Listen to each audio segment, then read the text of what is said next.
Break के बाद आगे बढ़ते हैं। अब और कितना करना होगा इंतजार? राजस्थान को ऑक्सीजन के लिए इंतजार आखिर कब तक करना होगा? मुख्यमंत्री गहलोत ने 2 दिन पहले की थी प्रधानमंत्री मोदी से बात और कोरोना संक्रमित होने के बावजूद गहलोत लगातार केंद्र के संपर्क में हैं और इसी सिलसिले में कल गृह मंत्री अमित शाह से भी गहलोत की बातचीत हुई थी।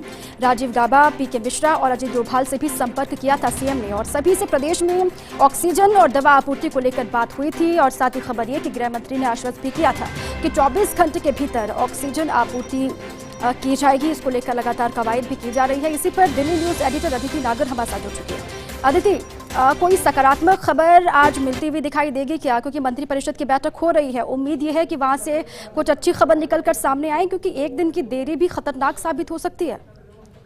बिल्कुल, ये जरूरत है, ये खबर ही नहीं, ये बहुत ज्यादा जरूरत है।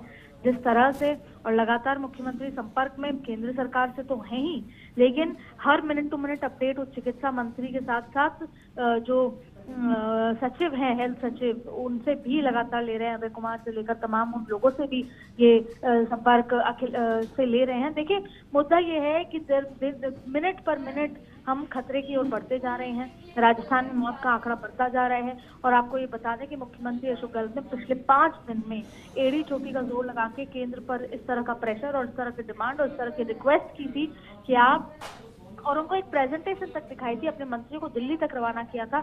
लगभग इस 5 दिन में उन्होंने ओम बिरला से 3 से 4 बार बात कर ली, क्योंकि ओम बिरला वो व्यक्ति हैं, वो कड़ी हैं बीच की, जो लगातार राजस्थान और केंद्र सरकार के बीच की कड़ी की तरह मदद करने की कोशिश कर रहे थे। मुख्यमंत्री अशोक गहलोत ने कल एक बार फिर अमित शाह से बात की थी। अमित शाह ने इस बात का आश्वासन दिया था कि आप एक रात का समय दीजिए, अगले 24 घंटे में मैं आपको कोई ना कोई रास्ता देते हुए वो सोल्यूशन हल निकाल के दूंगा, यानी कि ऑक्सीजन राजस्थान तक पहुंचाऊंगा। लेकिन मुद्दा ये है कि राजस्थान सरकार अपने हक से ज्यादा नहीं मांग रही। एक जो प्रोटोकॉल, एक जो पैरामीटर, एक जो पूरा फॉर्मूला जो केंद्र सरकार ने तैयार किया था, वो ये था कि जितने भी अफेक्टेड केसेस हैं, जितने भी एक्टिव केसेस हैं, उसके 12% लोगों को ऑक्सीजन दी जानी चाहिए।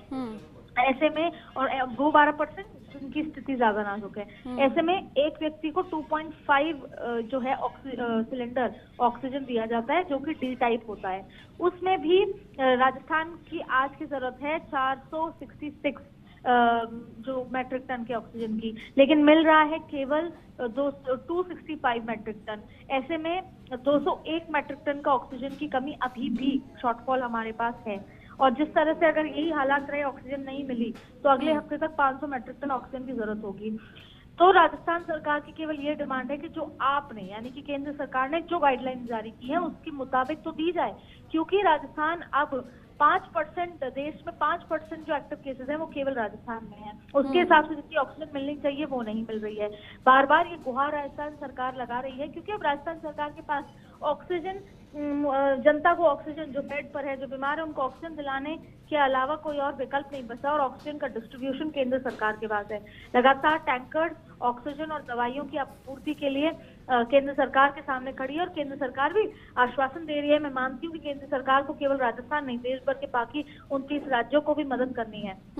लेकिन जो उनके ब्यूरोक्रेट्स हैं, जो सचिव हैं, जो और ऑफिसर्स हैं, उनको इस बात का ध्यान देना होगा कि जितना ऑक्सीजन सप्लाई देश विदेश से हो रहा है या जहाँ से प्लांट से आ रहा है, उसमें किस तरीके से एलोकेशन करना होगा। एलोकेशन एक बहुत बड़ा मुद्दा है देश में, चाहे वो राजस्थान हो, चाहे महाराष्ट्र हो, जो ऐसे राज्य हो जहाँ पे त्रासदी ज्यादा है, जहाँ पे विपदा ज्यादा है, जहाँ पे पॉपुलेशन ज्यादा है। ऐसे में राजस्थान भी उन राज्यों में आता है जब विपदा बहुत बड़ी है, दिन पे दिन बढ़ती जा रही है।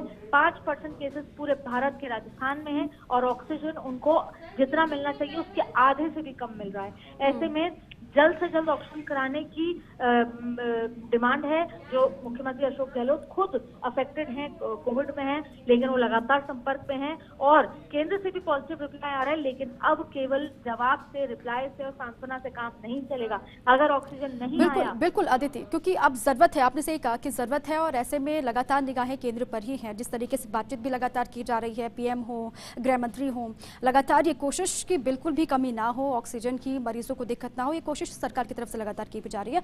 अदिति, लेकिन राजनीति इस पूरे मसले पर नहीं होनी चाहिए, दुर्भाग्य से हो रही है। साफ तौर से ये कहा जा रहा है कि भेदभाव वैक्सीन देने में भी की गई थी, अब ऑक्सीजन देने में भी राजस्थान के साथ भेदभाव किया जा रहा है केंद्र की तरफ से। देखिए, राज्य सरकार हमेशा ये बात कहती आई है और शायद यही वजह थी कि मुख्यमंत्री अशोक गहलोत ने जब पीएम से रिक्वेस्ट की तो उस बीच में भी उनका आखिरी लाइन शायद इसी रिक्वेस्ट को लेकर थी कि सबको किसी के साथ भेदभाव ना हो, सबको ऑक्सीजन एलोकेशन उसकी डिमांड के अकॉर्डिंग और आपकी फॉर्मूले के अकॉर्डिंग मिलनी चाहिए। और यही बात जब चिकित्सा मंत्री रघु शर्मा ने प्रेजेंटेशन जब दी थी सीएस के साथ, तब भी निरंजन आर्य के साथ, तब भी सारी बात हुई थी।